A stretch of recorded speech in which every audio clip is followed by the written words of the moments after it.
कृष्णाय वासुदेवाय हरये परमात्मने प्रणतः क्लेशनाशाय गोविन्दाय नमो नमः। अज्ञानतिमिरान्धस्य ज्ञानाञ्जनशलाकया चक्षुरुन्मीलितं येन तस्मै श्रीगुरवे नमः। गुरुर्ब्रह्मा गुरुर्विष्णुः गुरुर्देवो महेश्वर गुरुसाक्षात् परब्रह्म तस्मै श्रीगुरवे नमः।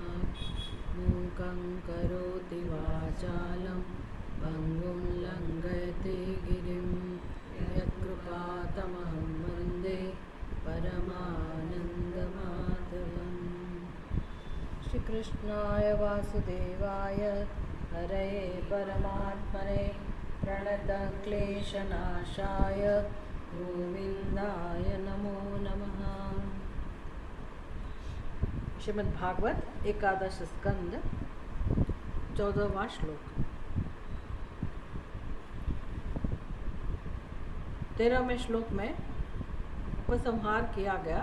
शुकदेव जी ने अंत में कहा, इत्यादिष्टः भगवता महाभागवतो नृप उद्धवः प्रणिपत्य आह तत्वजिज्ञासुः अच्युतम।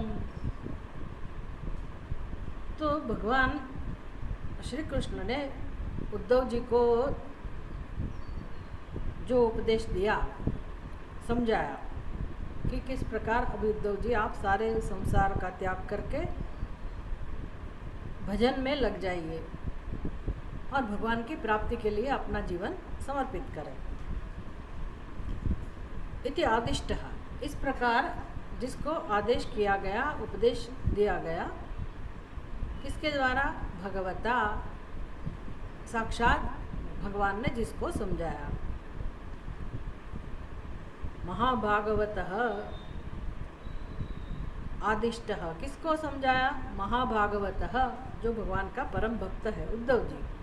महाभागवतः उद्धवः, उद्धव जी जो भगवान के परम भक्त है, उसको इस प्रकार भगवान ने उपदेश दिया। तब तत्व जिज्ञासु, वो उद्धव जो तत्व जिज्ञासु है, तत्व का जिज्ञासु है, तत्व के जिज्ञासु है, ऐसे उद्धव जी ने, परम भक्त उद्धव जी ने प्रणिपत्य आह, अच्युतम प्रणिपत्य आह, अच्युतम मतलब भगवान श्री कृष्ण को नमस्कार करके इस प्रकार से पूछा। उद्धव जी ने भगवान श्री कृष्ण को नमस्कार करके प्रणिपत्य आह। ये कौन कह रहा है? कौन कह रहे हैं? शुकदेव जी। किसको कह रहे हैं?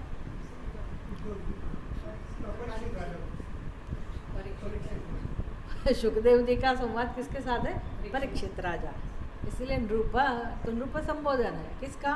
परीक्षित का।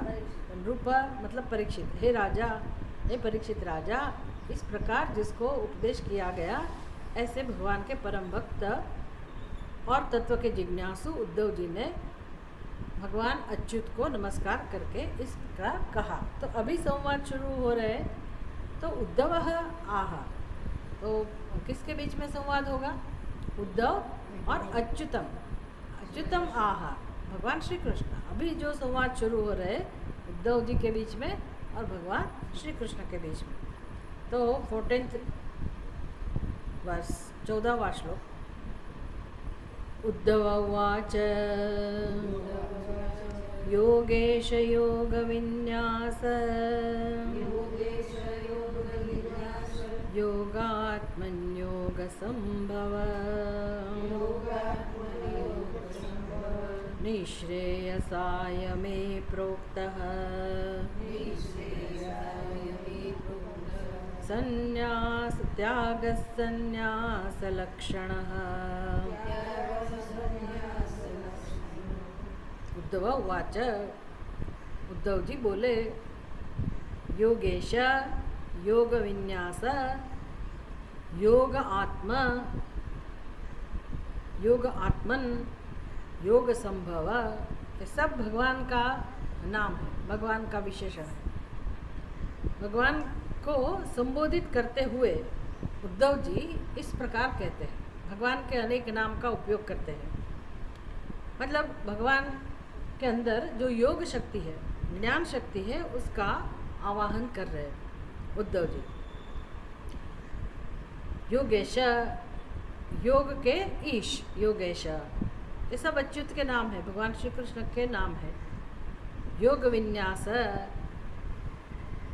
योग वेत्ताओं, योग जानने वाले जो है उनमें जो श्रेष्ठ है उसको कहते हैं योग वेत्ताओं के गुह्य निधि।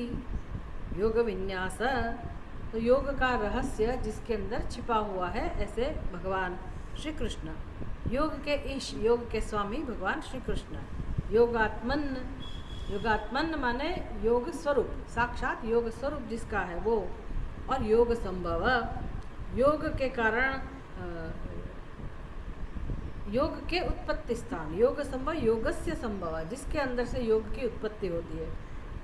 मतलब भगवान ही योग का कारण है, भगवान से ही योग की उत्पत्ति होती है, इसलिए योग के उत्पत्ति स्थान, ये सब भगवान के विशेषण हैं। योगेश्वर, योगवेत्ताओं के गुह्य निधि, योग स्वरूप और योग के उत्पत्ति स्थान। इस प्रकार भगवान को संबोधन करते हुए उद्धव जी कहते हैं, आपने मेरे मोक्ष के लिए, निश्रेयस के लिए संन्यास रूप कर्म त्याग का उपदेश किया। भगवान ने जो उपदेश किया ना, उसका स्मरण, मतलब रिपीट करते हैं कि भगवान आपने मुझे समझाया। तो ये इससे हमें पता चलता है कि उद्धव जी को समझ में आ गया, भगवान ने जो समझाया वो उद्धव जी को समझ में आया। इसलिए उद्धव जी खुद अपने शब्दों में व्यक्त कर रहे हैं कि भगवान आपने मुझे ये संदेश दिया, ये उपदेश दिया। क्या उपदेश दिया? निश्रेयसा, निश्रेयसाय में, मह्यम में। संस्कृत तो आती नहीं है तो प्रश्न नहीं होगा, लेकिन जिसको आती है उसको पता है मैं का मतलब क्या है। मैं का दो अर्थ होता है। मैं मतलब ममा, मतलब मेरा, ये एक होता है अस्मत् प्रत्यय की छठी विभक्ति है, और दूसरा चतुर्थी विभक्ति भी है, मह्यम, मुझे, और मेरा, दोनों अर्थ होता है। तो यहाँ कौन सा अर्थ होगा? मैं मतलब मुझे, यहाँ मेरा नहीं, मुझे। निश्रेयसाय, ये चतुर्थी विभक्ति है।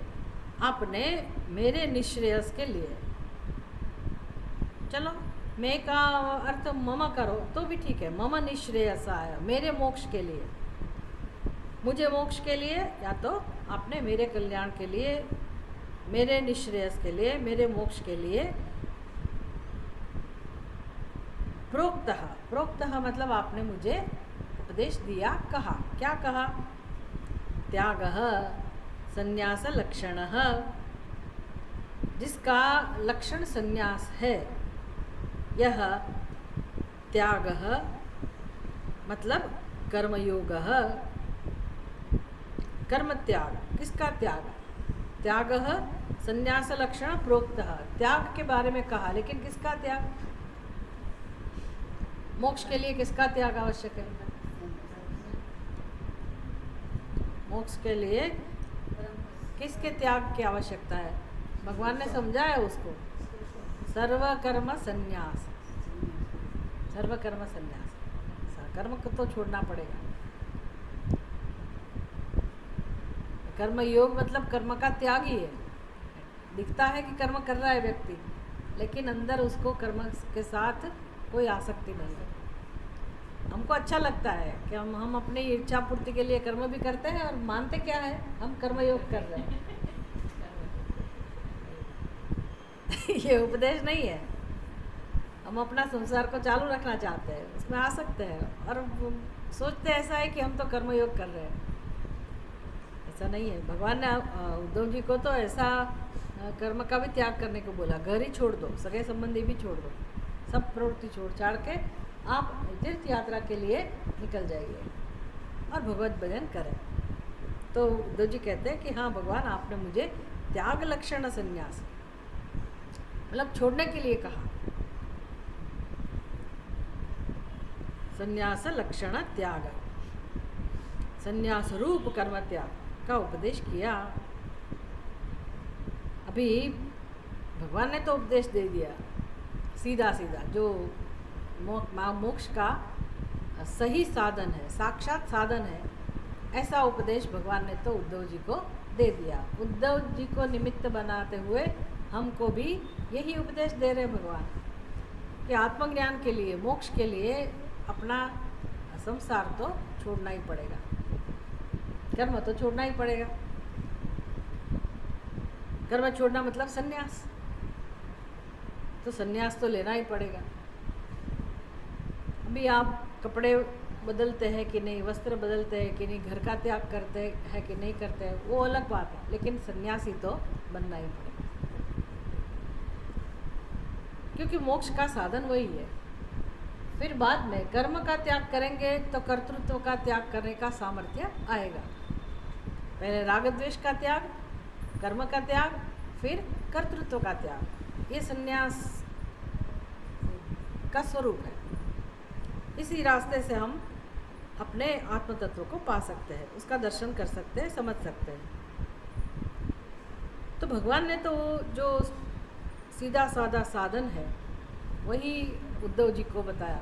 उद्धव जी को कर्मयोग का उपदेश नहीं किया कि हाँ आप अपने कर्म करो, निष्काम भाव से कर, ये सब नहीं। वो तो परम भक्त है ना, वैराग्य वाले हैं। इसलिए जिसको वैराग्य प्रकट हो गया उसको फिर क्यों कीचड़ में फंसना है, छोड़ो, निकलो, भजन करो, बस भक्ति करो, ये सीधा उपदेश दे दिया।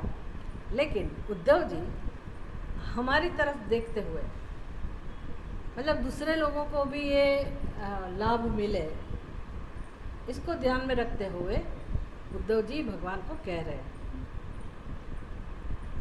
15वें श्लोक में कह रहे, त्यागोयम दुष्करो भूमन्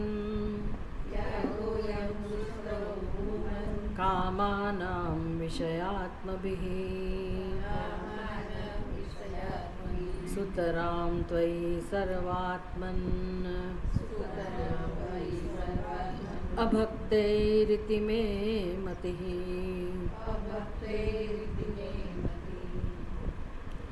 हे भगवान, आपने मुझे उपदेश तो दिया संन्यास का, किंतु त्यागः अयं दुष्करः भूमन् कामानां विषयात्मभिः। हम लोग कैसे हैं? उद्धव जी तो ऐसे नहीं है, लेकिन वो ऐसे कह रहे हैं कि भगवान सामान्य मनुष्य, प्रधानतः मनुष्य की प्रकृति को ध्यान में रखते हुए, उसका स्वभाव और उसका अज्ञान, उसकी विवशता, उसको ध्यान में रखते हुए उद्धव जी कहते हैं विषयात्मभिः। विषयात्मभिः जिसके मन में कामनाओं का साम्राज्य है, विषय की कामना है, संसार की कामना जिसके अंतःकरण में है, ऐसे लोग, मतलब जहाँ इतना वैराग्य अभी उत्पन्न नहीं हुआ है, ऐसे विषयात्मभिः जिसका चित्त, आत्मा मतलब चित्त, विषय स्वरूप है, जिसके चित्त में अभी वासनाएं हैं, इच्छाएं हैं, बहुत सारी कामनाएं हैं, अभी संसार में आसक्ति है। अभी क्या कामनाएं हो सकती है? लोग अनुभव में से काफ़ी कुछ तो सीख लेते होंगे ना, क्या कामनाएं हो सकती है? एक उम्र में, एक अवस्था में क्या कामना हो सकती है? कोई खाने पीने की भी इतनी कामना नहीं हो सकती है। ज़्यादा करके लोग बेचारे चबा भी नहीं सकते, डाइजेस्ट भी नहीं कर पाते, कुछ ना कुछ छोटी मोटी बीमारियां होती है, तो क्या क्या कामनाएं हो सकती है? बच्चों की, पुत्र पौत्र, घर की, पैसे की, बस वो सब क्या होगा, मेरे पैसे का क्या होगा, किसको जाएगा, किसको दूँ, किसको नहीं दूँ, मेरी संतान कैसी है, वो सुखी होंगे कि नहीं, और मैं और मेरा, ये कामना है।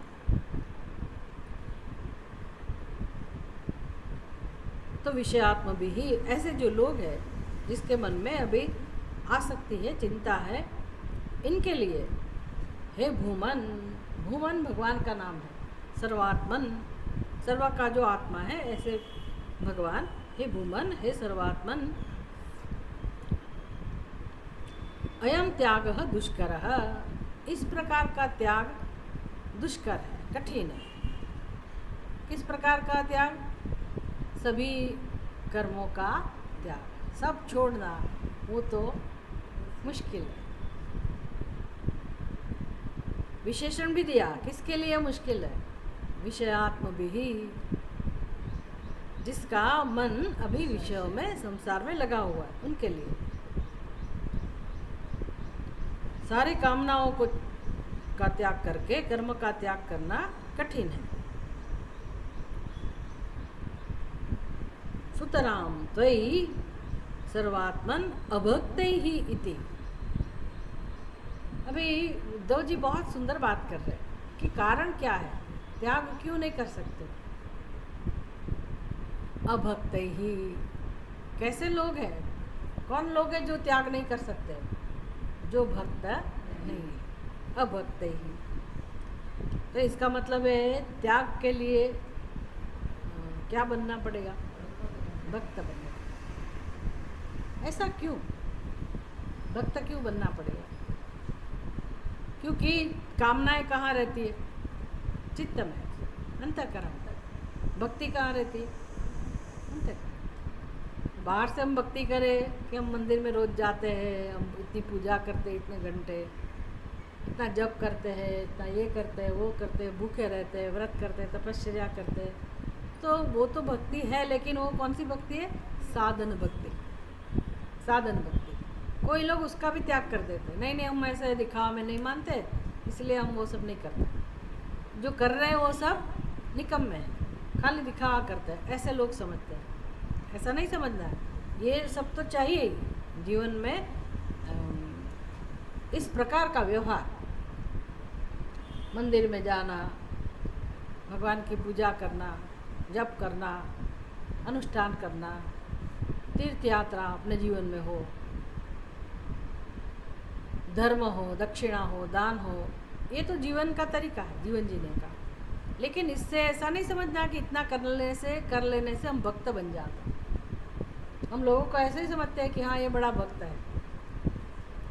वो तो भक्ति का साधन है, उस साधन का अनुष्ठान करते करते करते एक जन्म में, एक दिन, कोई एक समय में हमारे मन में भगवान के प्रति प्रेम प्रकट होता है। वो धीरे धीरे, जो एक छोटी सी चिंगारी जिसका स्वरूप है, वो प्रेम धीरे धीरे ज्योत के स्वरूप में परिवर्तित हो जाए, अग्नि के स्वरूप में परिवर्तित हो जाए, तब हम कह सकते हैं हमारे अंदर भक्ति प्रकट हुई है। भगवान के लिए प्रेम हो, अंतःकरण में केवल भगवान के लिए ही प्रेम हो, ऐसा जब प्रेम प्रकट होता है तो वहाँ कामनाएं नहीं रह सकती। शुरू में क्या है? दोनों है, भगवान भी है और कामनाएं भी है। फिर भगवान का हम आश्रय लेते हैं तो किसके लिए लेते हैं? भगवान मेरी ये कामना की पूर्ति करना, मेरी ये मुश्किल को दूर करना, इस समस्या का हल भगवान आपसे हम चाहते हैं, मेरी ये समस्याएं दूर करना, मुझे ये देना, मुझे वो देना, मेरी ये इच्छा पूरी करना। तो अपने हृदय में भगवान भी है और कामनाएं भी है, और भगवान का हम उपयोग करते हैं। तो ठीक है, भगवान कहते हैं ये भी चलेगा शुरुआत, धर्म, अर्थार्थी और आर्त, लेकिन हम वहीं अटक जाते हैं। फिर हमारी कामनाएं हमारे लिए नहीं होती है, फिर बच्चों के लिए, फिर सगे लोगों, सगे संबंधी के लिए, हमारे भविष्य के लिए ये कामनाएं बढ़ती ही रहती है। हम कभी जिज्ञासु भक्त नहीं बनते, कभी वैराग्य प्रकट नहीं होता है। तो ये उधर हमें सटकना नहीं है, अटकना नहीं है, थोड़ा आगे बढ़ना है। ये तो साधन भक्ति है। हमारा लक्ष्य क्या है? साध्य भक्ति। साध्य भक्ति मतलब भगवान के लिए ही प्रेम हो, भगवान का फिर उपयोग ना हो, भगवान को ही हम कहे कि भगवान आप ही चाहिए, आपके प्रति हमारा प्रेम बढ़े, आप ही हमारा ध्येय है। इस प्रकार की भक्ति, भगवान हमें आप अपना स्वरूप समझाइए, आपका दर्शन दीजिए। इस प्रकार की जब कामना रहेगी तो फिर संसार अपने आप छूटेगा, नहीं तो कामनाएं नहीं छूटती, संसार नहीं छूटता। जब तक हमारे हृदय में भगवान के प्रति प्रेम प्रकट नहीं होता, भावना प्रकट नहीं होती, तब तक हमारे मन में वैराग्य प्रकट नहीं होता है। इसलिए अभक्त ही, तो ये शरत है। उद्धव जी कह रहे हैं ये तो शरत है वैराग्य के लिए। या तो हमारे चित्त में विषयों की वासना रह सकती है, या तो हमारे चित्त में भगवान के प्रति प्रेम। तो भगवान के प्रति प्रेम जब जितना जितना बढ़ेगा, जैसे जैसे बढ़ेगा, उतना उतना विषयों के प्रति हमारा आकर्षण कम होगा। ये बहुत ज़बरदस्त साधन है।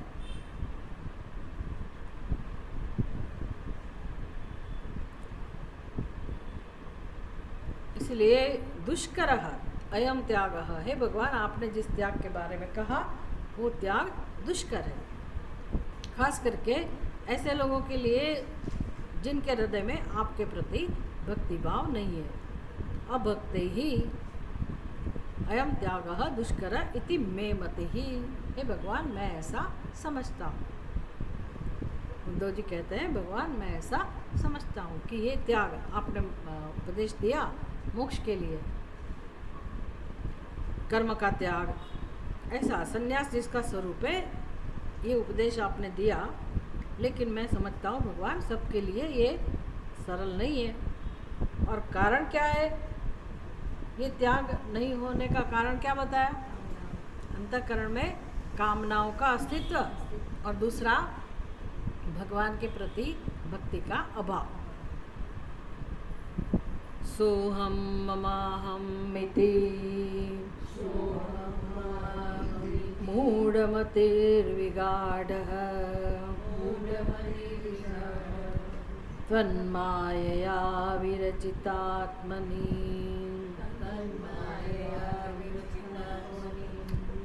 त्वन्मायया विरचित आत्मनि सानुबन्धे तत्त्वञ्जसा निगदितं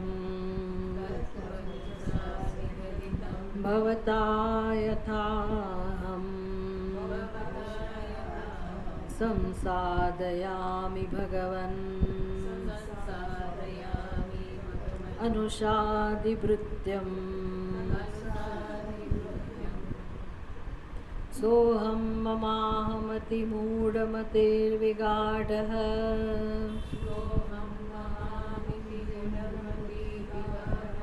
त्वन्मायया विरचितात्मनि सानुबन्धे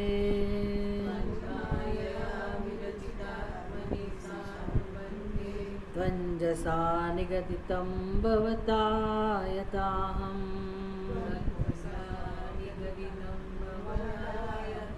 संसादयामि भगवन् अनुषादिभृत्यम्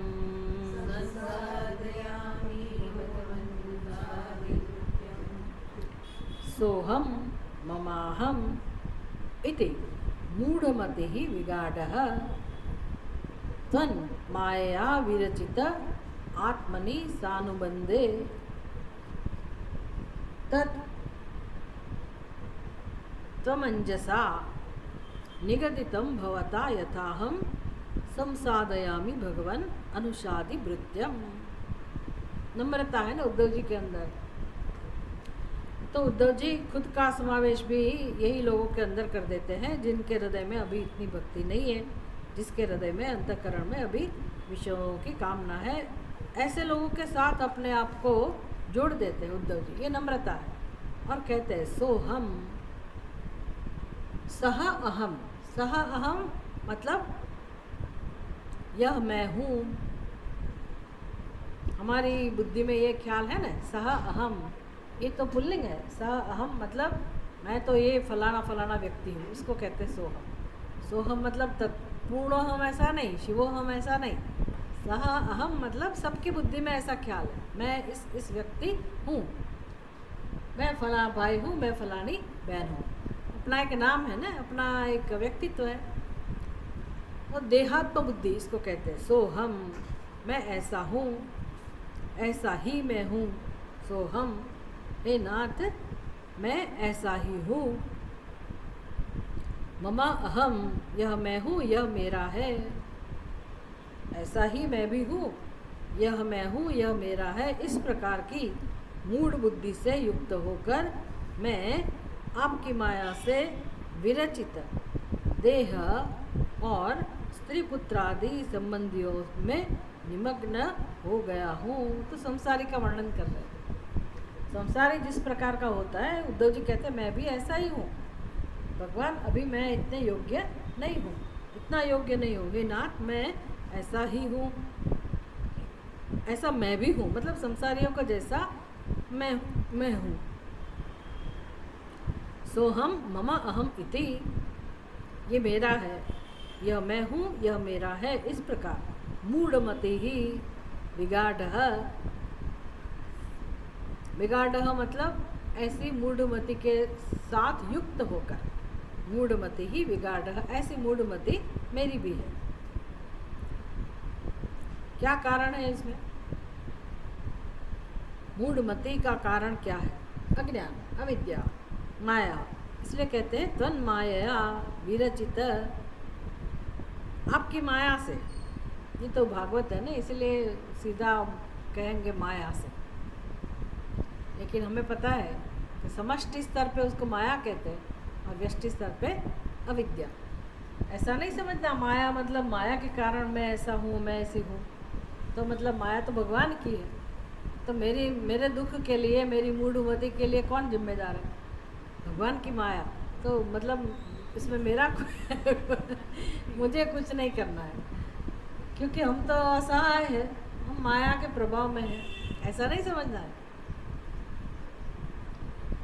भगवान ने कहा है कि मेरी माया तो ऐसी है शक्तिशाली, देवी ऐशा गुणमयी मम माया दुरत्या। भगवान तो ऐसा कहते कि हाँ बात तो सही है, सभी जीव माया के वश में है, और ये माया शक्ति मेरी शक्ति है, देवी है, शक्तिशाली है, गुणमयी, 3 गुणों की बनी हुई है, सत्व रजस और तमस, 3 गुणों से बनी हुई यह देवी शक्ति मेरी शक्ति है। मम माया दुरत्या, उसको तरना भी कठिन है, उसको हर कोई ऐसे पार नहीं कर सकते। तो भगवान ऐसी घोषणा करते हैं कि सारी सृष्टि में मेरी माया सर्वत्र काम कर रही है और सभी जीव उसके वश में है। लेकिन भगवान उपाय भी दिखाते हैं साथ में। इसका मतलब ये नहीं कि आप माया के प्रभाव में रहो, दुखी बने रहो, कुछ करो ही नहीं। मेरा सब दुख का कारण भी माया है और सुख का कारण भी माया ही है। बात तो सही है, हमारे सुख दुख के कारण, सुख दुख का कारण सभी जीवों का सुख दुख का कारण माया ही है। हमारे जन्म मृत्यु का कारण कौन है? माया ही है। सारे संसार को चलाने वाली माया शक्ति ही है, इसमें कोई शंका नहीं है। लेकिन पशु पक्षी ऐसा बोले तो ठीक है कि हम माया के वश में हैं। मनुष्य माया के वश में है, जरूर है, लेकिन करना क्या है उसको? स्वतंत्रता दी है ना मनुष्य को, तो क्या उपाय दिखाते हैं भगवान? माम एव ये प्रपद्यन्ते मायाम एतान तरन्ति ते। भी माया को आपको तरना है,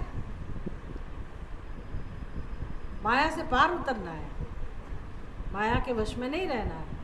और कौन पार उतर जाता है, कौन पार कर देता है माया को? माम ये प्रपद्यन्ते, माम एव ये प्रपद्यन्ते, जो मेरी ही शरण लेता है। सर्वधर्मान परित्यज्य माम एकम शरणम व्रज। बस इतनी देर है और कुछ नहीं। हमें वो संसार का शरण जो लिया है ना, वो छोड़ नहीं सकते। भगवान का शरण लेना है तो ये छोड़ना पड़ेगा ना। 2 प्रकार का शरण नहीं ले सकते। माया के शरण में है, अभी भगवान का शरण लेना है तो माया का शरण छोड़ना पड़ेगा। कैसे छोड़ सकते? माया के शरण कैसे छोड़ सकते? तो यहाँ उद्धव जी ने समझाया कि माया के शरण में जो होते हैं उनकी समझ क्या होती है? सो हम, मैं ऐसा हूँ, वैसा हूँ, मैं मनुष्य हूँ, मैं इस ज्ञाति का हूँ, मैं इतना पढ़ा लिखा हूँ, मैं पिता हूँ, मैं माता हूँ। ये जो हमारा निश्चय है, मैं मर्त्य हूँ, मैं मरने वाला हूँ, इसका मतलब है अपने शरीर में, अपने देह में आत्मभाव। उसको कहते हैं देहात्म बुद्धि। जिसके अंदर देहात्म बुद्धि होगी उसके अंदर ममत्व बुद्धि भी होगी, क्योंकि मैं अमुक अमुक हूँ, जब ऐसा कहा मैं शरीर हूँ, तो फिर मुझे अपना कुछ बनाना पड़ेगा। खाली मैं शरीर हूँ कह के नहीं चलेगा, फिर भोजन भी चाहिए, फिर घर भी चाहिए, वस्त्र भी चाहिए, सगे संबंधी भी चाहिए। लेकिन दुनिया में जो भी वस्त्र है वो मैं नहीं प्राप्त कर सकती, जो भी घर है वो मेरा नहीं हो सकता है, इतने सारे लोग हैं मेरे नहीं हो सकते, मुझे मेरा बनाना पड़ेगा मेहनत करके। तो चलो माता पिता से शुरुआत हुई कि वो तो मेरे हैं, फिर भाई बहन, फिर पति पत्नी, फिर संतान, मेरा मेरा मेरा, हम जी नहीं सकते इसके बिना। फिर मेरा घर, मेरा पैसा, मेरी साधन संपत्ति। तो हमारी दुनिया का आधार क्या है? मैं और मेरा। संस्कृत में उसको क्या कहते हैं? अहम और मम। अहम और मम, मैं और मेरा।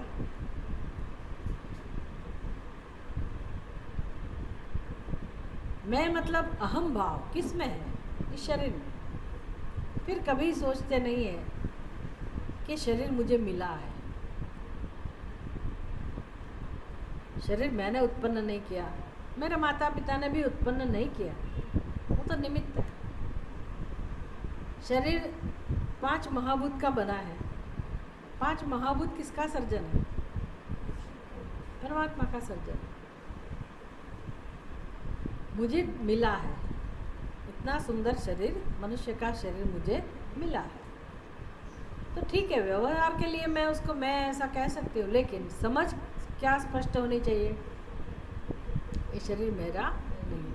लेकिन आप मैं करते रहो, इसका मतलब है अविद्या, इसका मतलब है माया। ऐसा नहीं कि आप जान नहीं सकते, जान सकते, समझ सकते हैं, और उसमें से ममत्व बुद्धि और अहम बुद्धि धीरे धीरे हम दूर कर सकते हैं,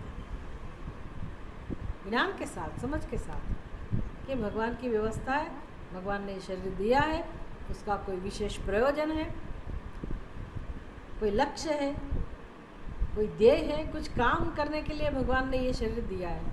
क्या काम करने के लिए दिया है? शरीर को समझने के लिए, शरीर को भी समझने के लिए, क्योंकि हम तो शरीर को भी नहीं समझ रहे ना, तो भगवान को भी, स्वरूप को भी नहीं समझ रहे, जगत को भी नहीं समझ रहे और परमात्मा को भी नहीं समझ रहे। तकलीफ ये है। शरीर को भी मैं कहते हैं, इसका मतलब है शरीर को भी हम नहीं जानते, उसका सत्य नहीं जानते कि शरीर का स्वरूप क्या है, शरीर किसने बनाया, कैसे उत्पन्न हुआ, कैसे उसकी व्यवस्था है, वो भी हम नहीं जानते।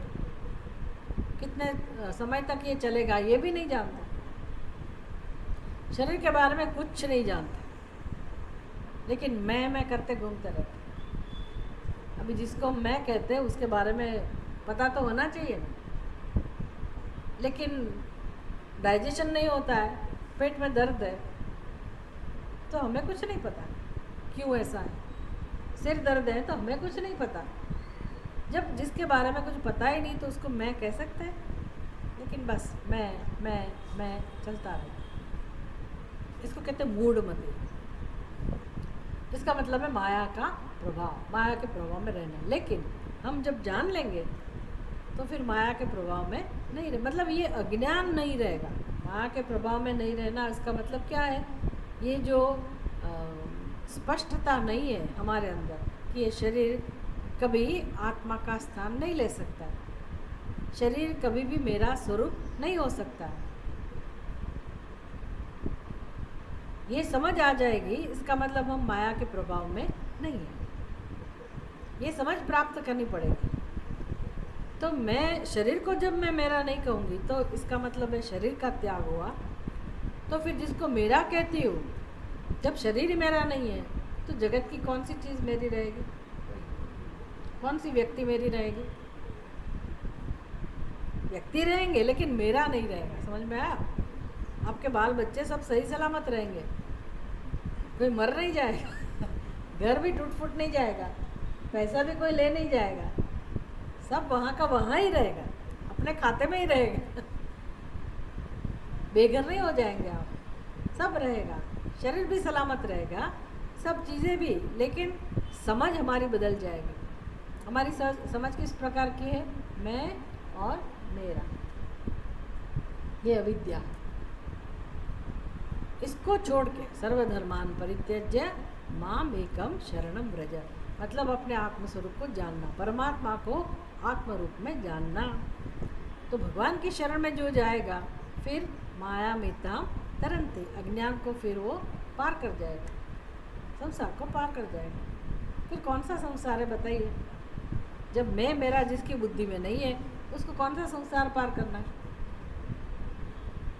कौन सा दुख है उसको? किसको प्राप्त करना है? किसको प्राप्त करना है? जब मैं मेरा नहीं रहा तो आप तो है ही, लेकिन आपका कौन सा स्वरूप है? मैं मेरा जब निकल गया बुद्धि में तो आपका स्वरूप कौन सा आपको अनुभव में आएगा? आत्मस्वरूप, केवल सच्चिदानंद स्वरूप। आपकी बुद्धि काम नहीं करेगी तो भी उसका ही अनुभव रहेगा। तो बोलना नहीं पड़ेगा चिदानंद रूप शिवोहम शिवोहम, मनोबुद्धि अहंकार चित्तानि नाहम, ये सब बोलना नहीं पड़ेगा। ये तो निधि ध्यासन के लिए है। समझ में तो आ गया ना कि बात तो सही है। मन बुद्धि पंच ज्ञानेन्द्रिया, पंच कर्मेंद्रिया, पंच विषय मैं नहीं हूँ, ये समझ में आ गया। तो मैं हूँ कौन फिर? जो अनुभव में आता है वही मेरा आत्मस्वरूप है। तो सारे प्राणी, सभी जीवों का आत्मस्वरूप क्या होगा? यही होगा। तो मेरा आत्मा केवल एक शरीर के अंदर नहीं है, सारे ब्रह्मांड का अधिष्ठान है। तद ब्रह्म अहम अस्मि पूर्ण अहम चिदानंद रूप शिवोहम शिवो, ये समझ है, ज्ञान है। फिर संसार कहाँ रहा? हमें कोई रोक सकता है इसको जानने के लिए? रोक सकता है? तो फिर क्यों नहीं जानते? क्यों हम क्यों इसके लिए प्रयत्न नहीं करते? वही तो रोक रहा है। जो रोक रहा है उसका त्याग करना है। भगवान ने क्या उपदेश दिया? जो चीज़ हमें रोकती है ये जानने के लिए उसका त्याग करना है। अच्छा है कि नहीं अच्छा? तो मैं और मेरा ये हमें ये जानने नहीं देता। अहम बुद्धि और ममत्व बुद्धि, तो किसका त्याग करना है? अहम और मम। लेकिन उसके पहले अपने आप को तैयार करने के लिए संन्यास लक्षण कर्म त्याग, उसका भगवान ने उपदेश दिया। तन माया विरचात्म भी आत्मनि सानुबंधे, आपकी माया से विरचित देह, अभी भगवान ने देह ही नहीं बनाया होता तो हमारे अंदर मैं देह हूँ ऐसा ख्याल नहीं होगा, नहीं हो सकता है। इसलिए कहते भगवान आपने शरीर बनाया, आपके विरचित, आपकी माया, इसके कारण तन माया विरचित आत्मनि, आपकी माया से रचित किया हुआ यह देह, मात्र देह नहीं, भगवान ने देह तो उत्पन्न किए, बस इतना ही किया है, लेकिन देह उत्पन्न किया भगवान ने, उस देह के अंदर मेरी ममत्व बुद्धि है। फिर एक इस देह के द्वारा दूसरी संतान जो प्राप्त हुई उसमें पुत्र बुद्धि है। एक संतान के अंदर, दूसरे देह के अंदर पुत्र बुद्धि है, तो अपने कौन सी बुद्धि होगी अपने लिए? माता बुद्धि या पिता बुद्धि। पुत्र नहीं है तो आप अपने आप को माता पिता नहीं कहेंगे। तो दूसरे देह के अंदर पुत्र बुद्धि है या पुत्री बुद्धि है। भगवान ने खाली देह बनाया, लेकिन हमने फिर उसको आगे बढ़ाया। स्त्री तन माया विरचात्मनि सानुबंधे, माया से विरचित देह और स्त्री पुत्रादि संबंधियों में निमग्न हो गया हूँ। संसादयामि मतलब निगदितम तत्वंजसा निगदितम भवता, ये भगवान आपने जो ये सृष्टि बनाई उसमें मैं निमग्न हो गया हूँ, मैं और मेरा, इस भाव से। अतः हे भगवान,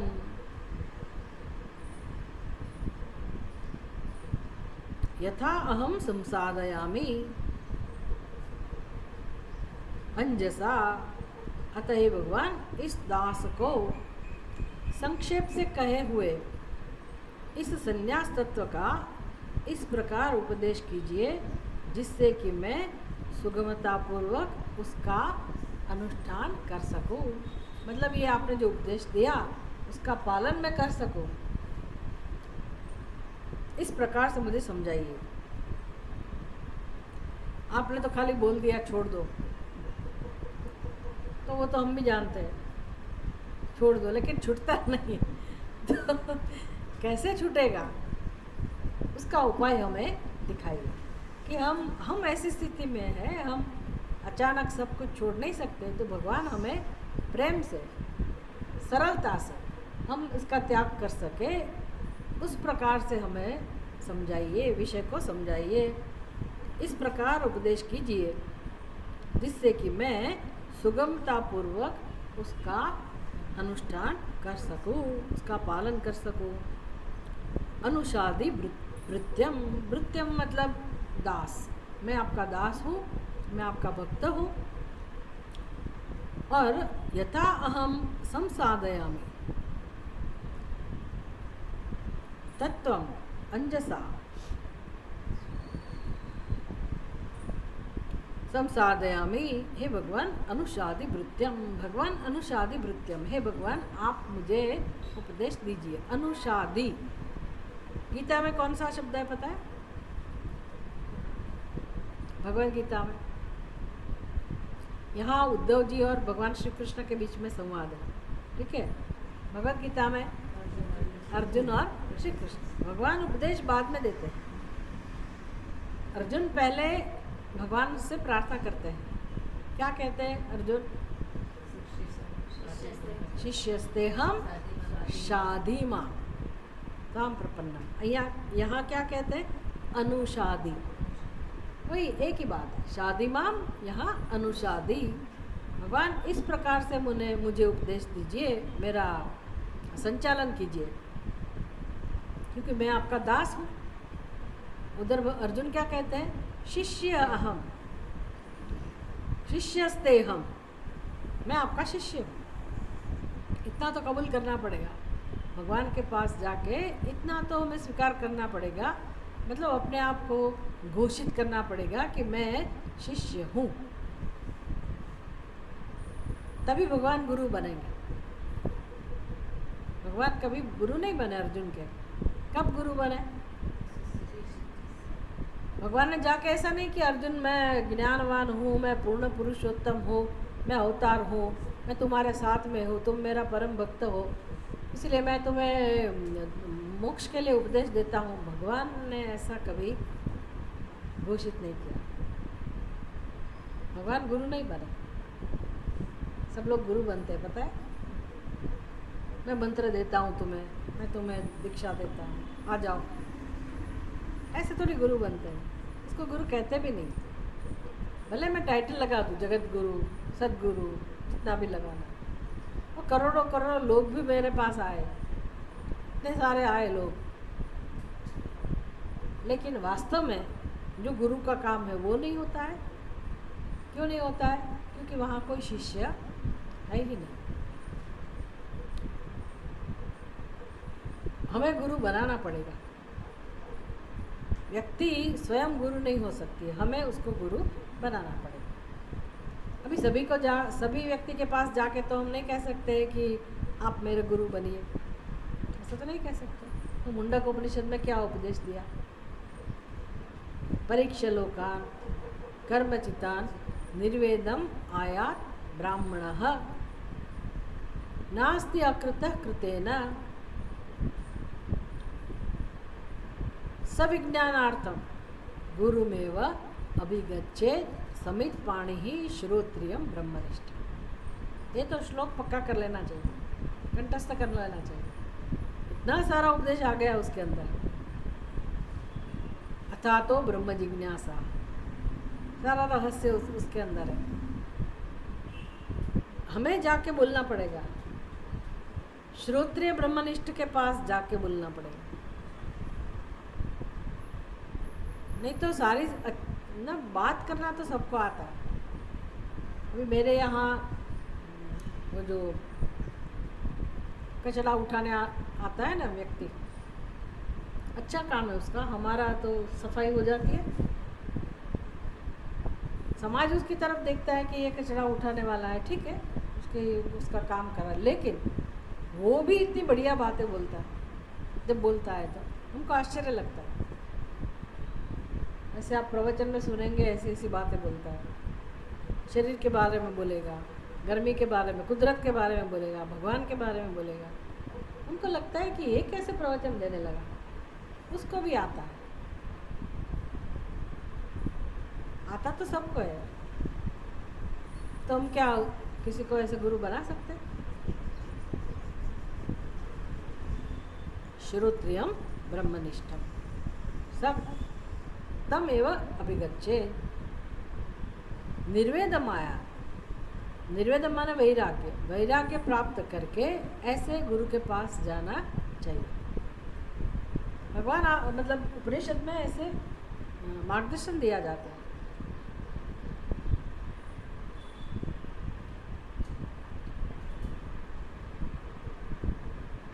शिष्यस्ते हम शादी माम त्वाम प्रपन्नम, भगवान मैं आपके शरण में आया हूँ, ऐसे शरण में आए हुए को हे भगवान मुझे मार्गदर्शन दीजिए। शादी माम, तो अर्जुन ने भगवान के अंदर गुरु प्रकट किया, तभी भगवान ने उपदेश देना शुरू किया। यहाँ उद्धव जी, भगवान ने तो कहा छोड़ दो, चले जाओ, बद्रीनाथ की यात्रा पे चले जाओ, सारा संसार छोड़ दो, लेकिन उद्धव जी ने ऐसा नहीं किया। उद्धव जी कहते हैं मुझे मार्गदर्शन दीजिए, छोड़ना मतलब क्या, किस प्रकार से हम छोड़े, मैं तो ऐसा हूँ नहीं इतना परिपक्व, ये तो बहाना है। भगवान को नहीं पता होगा, भगवान को पता ही कि वैराग्य वाला है, मेरा भक्त है,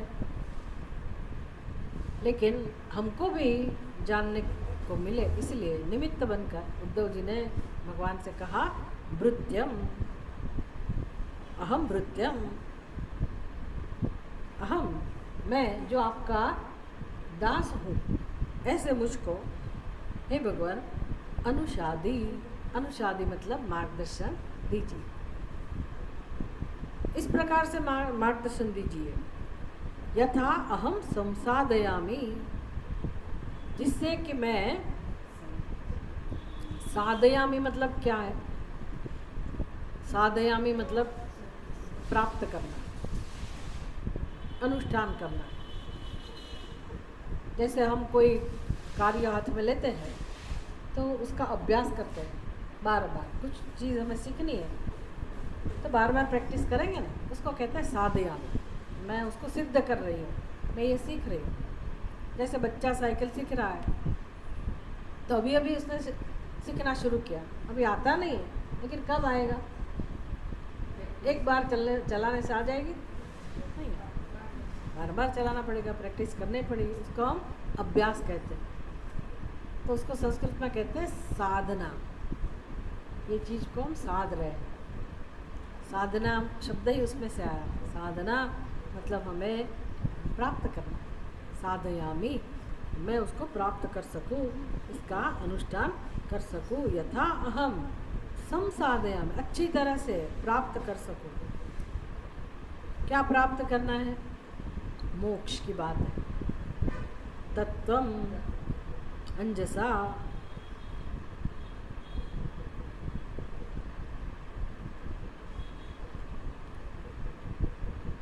संक्षेप से कहे हुए इस संन्यास तत्व, क्या साधना है, उसको क्या प्राप्त करने इच्छा है, क्या प्राप्त करने की इच्छा है, भगवान ने उपदेश दे दिया संक्षेप कि छोड़ दो। तो उद्धव जी समझा रहे हमको कि भगवान ने क्या उपदेश दिया, मोक्ष का साधन क्या बताया, त्याग, संन्यास, कर्म का त्याग, संन्यास। तो उसका तत्व मतलब संन्यास का तत्व कि संन्यास है क्या, त्याग वास्तव में है क्या। क्योंकि हम बहुत सारे लोग हैं जो सीधा कर्म छोड़ नहीं सकते, घर नहीं छोड़ सकते, सब कुछ तो छोड़ के जा नहीं सकते। मैं चला जाऊंगा बद्रीनाथ अपने स्नेही संबंधी को छोड़ के भगवान, लेकिन उससे क्या सीधा मोक्ष मिल जाएगा? और मेरे जैसे अनेक लोग हैं जो सब कुछ नहीं छोड़ सकते, उनको भी मोक्ष चाहिए लेकिन सब छोड़ नहीं सकते। तो हमारे लिए क्या उपाय है? लोगों के लिए उपाय है कि नहीं मुझे नहीं पता, लेकिन मेरे लिए क्या उपाय है? क्योंकि मैं आपका दास हूँ। हम वृत्य भगवान, मैं आपका दास हूँ, मतलब हमें दास बनना पड़ेगा, भगवान की शरण में जाना पड़ेगा। अर्जुन की तरह जाओ या उद्धव जी की तरफ जाइए, अनुसरण करना पड़ेगा। हमें भी निखालसता से, प्रामाणिकता से भगवान का भक्त, भगवान का दास, भगवान का शिष्य बनना पड़ेगा। नम्रता सीखनी पड़ेगी और भगवान से प्रार्थना करनी पड़ेगी, जिस प्रकार उद्धव जी ने प्रार्थना की, जिस प्रकार अर्जुन ने प्रार्थना की। यश्रेयस्यात् निश्चितम ब्रूहि तन्मे। हे भगवान, जिससे मेरा कल्याण हो वो मुझे आप कहिए। भगवान ने तो कितनी बार कहा, अर्जुन कर्म करो, फिर कर्मयोग का, निष्काम कर्म का भी उपदेश दिया, आत्मज्ञान की बात भी की दूसरे अध्याय में। अशोच्यानन्वश शोचस्तम प्रज्ञावादांश भाष से पहले श्लोक में ही उपदेश बोल दिया, उपदेश दे दिया भगवान ने दिया। अर्जुन ने प्रार्थना की बाद में दिया, लेकिन अर्जुन समझना चाहता है। बार बार प्रश्न करके अर्जुन तत्व को समझना चाहता है। इसी तरह यहाँ उद्धव जी समझना चाहते हैं कि आपने बोल दिया छोड़ दो, कर्म का त्याग करो, संन्यास, लेकिन उसका तत्व क्या है? वो स्वरूप से, संन्यास का स्वरूप क्या है? खाली बाहर से तो मैं कर्म छोड़ दूंगा, लेकिन उससे मुझे मोक्ष मिलेगा? मेरे जैसे बहुत लोग हैं जिनके हृदय में भगवान के प्रति अभी भी इतनी भक्ति नहीं है, इनके हृदय में अभी संसार है। तो ऐसे लोग भी धीरे धीरे ऊपर उठे और मैं भी अच्छी तरह से समझ सकूं और जल्दी से अंजसा तुरंत मैं भगवान ये साधन का अनुष्ठान कर सकूं, त्याग कर सकूं। इसके लिए मुझे संन्यास का तत्व समझाइए, इस प्रकार से उपदेश कीजिए संन्यास तत्व का, कि मैं सरलता से उसका अनुष्ठान कर सकूं। बिना समझे मैं छोड़ना नहीं चाहता। तो अभी उद्धव जी का प्रश्न किसके विषय में है? समझ में आई बात? उद्धव जी क्या समझना चाहते हैं? संन्यास का तत्व, संन्यास तत्व, भगवत तत्व नहीं, आत्म तत्व नहीं, संन्यास तत्व।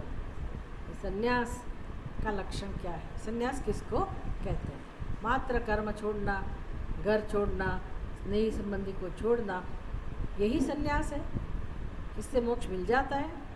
भगवान मुझे आप जो भी सत्य है, जो भी तत्व है संन्यास का, उसका उपदेश कीजिए।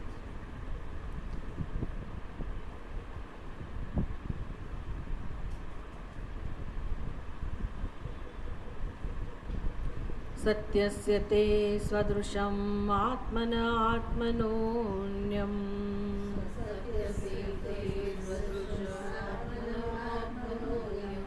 वक्तारमीश विबुधेष्वपि नानुचक्षे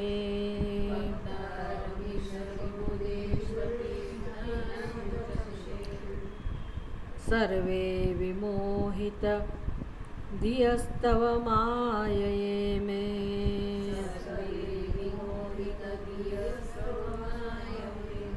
ब्रह्मादयस्तनुभृतो बहिर्स्रतभावा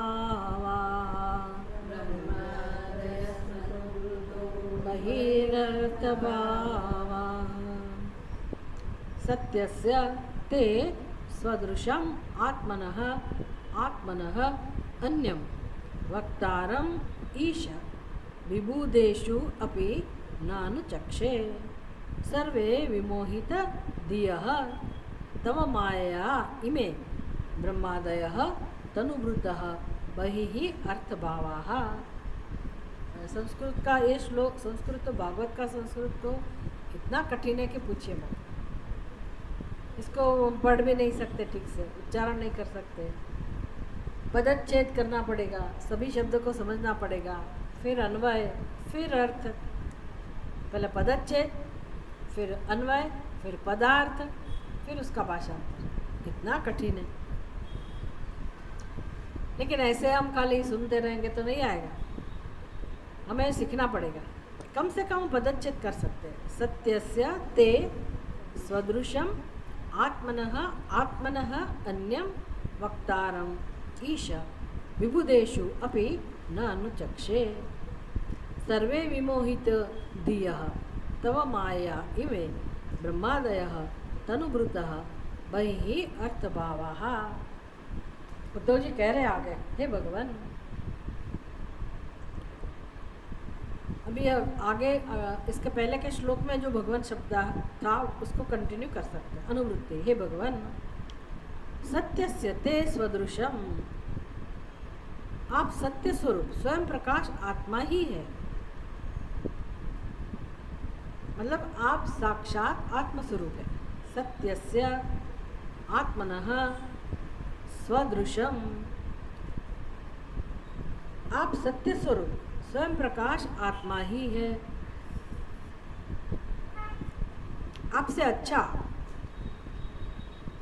सत्यस्य ते स्वदृशम, आपसे अच्छा, सत्य स्वरूप से अच्छा, आपसे अच्छा आत्मज्ञान का उपदेश वक्तारम अन्यम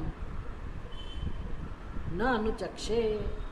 हे भगवान, आपको छोड़ के आत्म तत्व का उपदेश देने वाला, आत्मज्ञान का उपदेशक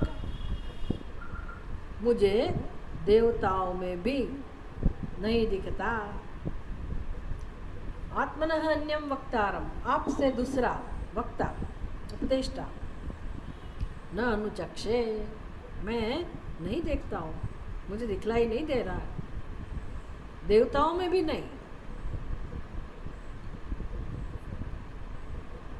आत्मनः अन्यम वक्तारम विबुधेषु अपि, विबुधेषु मतलब सातवीं विभक्ति बहुवचन, विबुधेषु मतलब विबुध मतलब देवताओं, देवताओं में भी मुझे आप जैसा वक्ता, आप जैसा उपदेशक नहीं दिखता।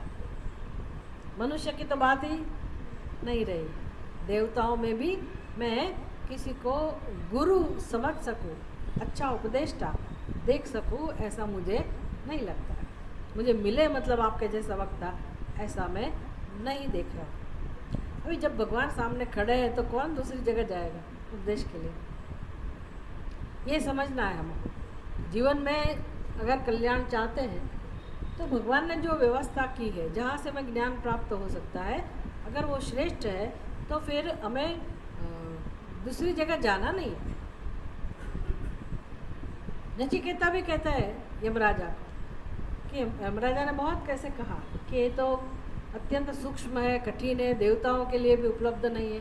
तो यमराजा ने नचिकेता ने ठान ली, जब मैं आपके समक्ष हूँ और आपके जैसा वक्ता मुझे नहीं मिलने वाला है, आपके जैसा वक्ता कहीं है ही नहीं, और आप जब मेरे प्रत्यक्ष है, मेरे सामने हैं, तो मैं क्यों दूसरी जगह जाऊँ? मैं आपको छोड़ूंगा नहीं, आप मुझे उपदेश दीजिए।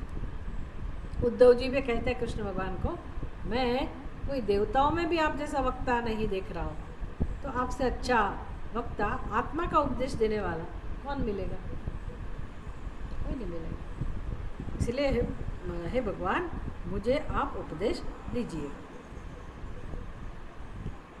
क्यों भी ऐसा है? ये सब महात्मा लोग हैं ना, ब्रह्मादय, ब्रह्मादय, आदय मतलब ब्रह्मा विष्णु महेश, लोग ना गुरु के पास नहीं जाते हैं। हम अपने भगवान है ना उसमें श्रद्धा रखते हैं। भगवान मतलब जो भी देवी देवता आपके मंदिर में है या आपकी जिसमें श्रद्धा है, हम तो बस उसकी पूजा करेंगे, उसकी आराधना करेंगे, गुरु के पास नहीं जाएंगे। बहुत सारे लोग ऐसे, क्योंकि हमारे देवता है ना वही सब करेंगे। लेकिन देवता क्या करेंगे? देवता हमें मोक्ष देना चाहते हैं तो क्या व्यवस्था करेंगे? देवता प्रकट होंगे। देवता भले प्रकट ना हो, मैं ऐसे यज्ञ का अनुष्ठान करके स्वर्ग में जाऊं, ब्रह्मलोक में पहुंच सकती हूँ ना, तो वो रास्ता है।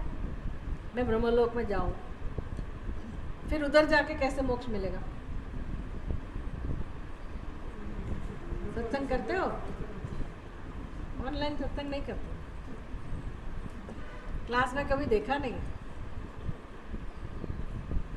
ब्रह्मलोक में जा सकते हैं अनुष्ठान करके, लेकिन वहाँ भी मोक्ष मुश्किल है। जब तक प्रलय होगी तब तक हमें उधर रहना, सुख मिलेगा, बहुत सारा सुख मिलेगा, मोक्ष नहीं मिलेगा। कब मिलेगा?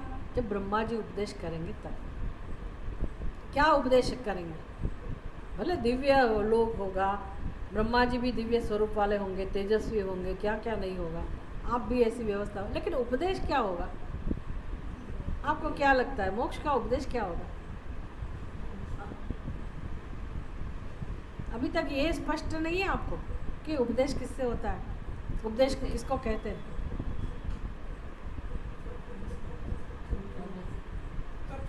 तत्वमसि महावाक्य।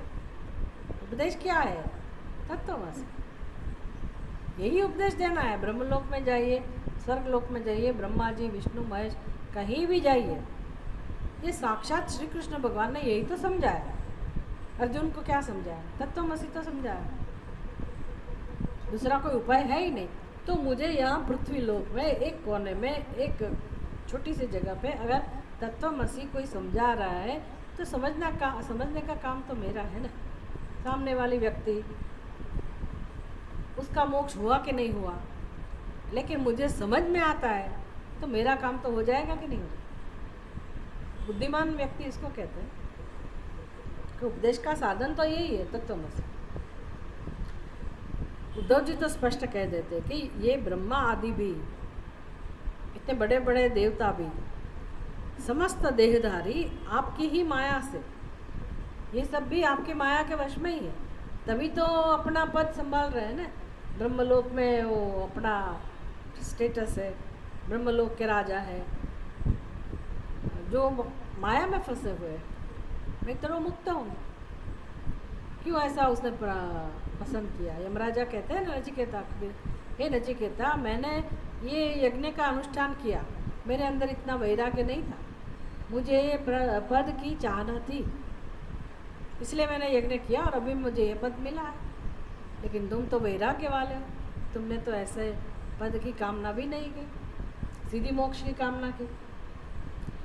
तो उद्धव जी कहते हैं ये सब भी आपके माया के वश में है, ब्रह्मादि भी। और वो कैसे समझ में आता है माया के वश में है? तो जगत को जो सत्य समझते हैं, इसका मतलब है वो माया के वश में। जगत को जो सत्य समझ रहे, ब्रह्मलोक को जो सत्य समझ रहे, स्वर्गलोक को जो सत्य समझ रहे, वो किसके वश में है? माया के।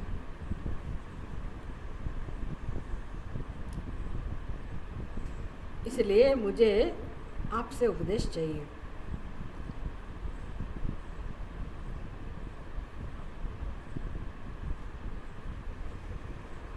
विमोहित दया सर्वे विमोहित दिया तव माया।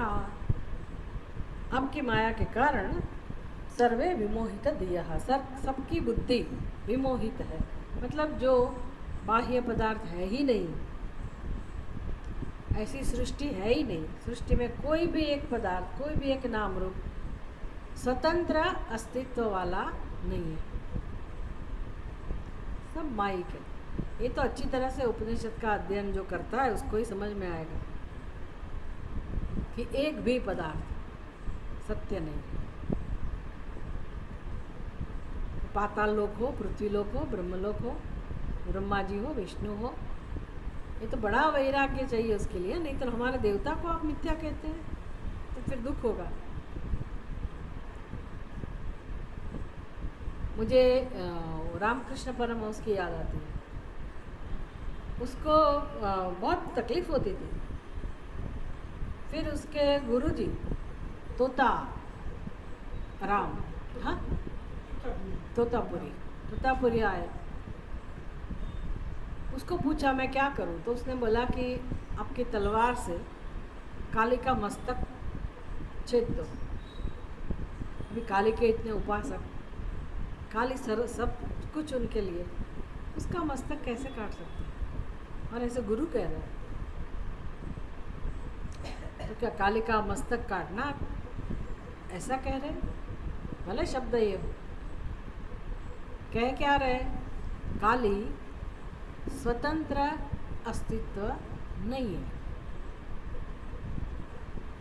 इसका मतलब है तुम भी जब तक अपने आप को भक्त कहते हो, रामकृष्ण देव समझते हो, तब तक काली सत्य है।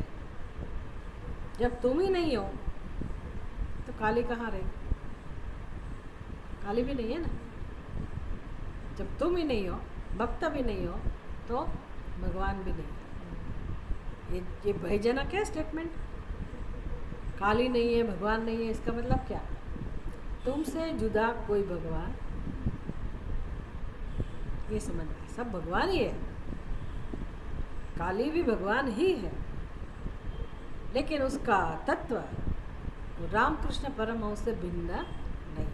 जब जुदा बिठा के रखा है, अलग से बिठा के रखा है कि ये देवी है, ये माँ है, मैं उपासक हूँ, तब तक काम पूर्ण नहीं होता है। उपासक मैं हूँ, ये ख्याल भी निकलना चाहिए। अंतर काटना पड़ेगा। काली की आत्मा और रामकृष्ण देव की आत्मा दो आत्माएं, ये तो समझना ही पड़ेगा। इसका मतलब है काली का मस्तक छेदना, द्वैत बुद्धि का नाश करना, ये काम तो करना पड़ेगा। द्वैत बुद्धि है, इसका मतलब है अभी आपने अपना अहंकार बनाए रखा, इसको सत्य माना है। ये माइक हुआ तो इसके प्रभाव में तो सब लोग हैं, देवी देवता भी हैं, लेकिन ब्रह्म ज्ञान नेदम यदिदम उपासते, कहना उपनिषद, तुम जिसकी उपासना करते हो वो भी ब्रह्म नहीं है। मतलब ब्रह्म एक नाम रूप में नहीं है, कहने का मतलब ये है, जो है सब ब्रह्म ही है, सब ब्रह्म ही है। इसका मतलब है सब ब्रह्म है, इसका मतलब है कोई नाम रूप ब्रह्म नहीं है, नाम रूप है ही नहीं। सब अलंकार सुवर्ण है, इसका मतलब क्या हुआ? अलंकार है ही नहीं, सुवर्ण है। इस प्रकार से सारी सृष्टि सब नाम रूप, केवल सच्चिदानंद स्वरूप है। इसको कहते हैं सर्वम खलु इदं ब्रह्म। अहंकार गया, अहंकार जाना चाहिए। अहंकार है तो फिर मुझे कुछ तुच्छ दिखता है या श्रेष्ठ दिखता है, इसका मतलब है माया है, अज्ञान है। ओम पूर्णमदः पूर्णमिदं पूर्णात् पूर्णमुदच्यते पूर्णस्य पूर्णमादाय पूर्णमेवावशिष्यते। ओम शांति शांति शांति। हरि ओम। श्री गुरुभ्यो नमः। हरि ओम।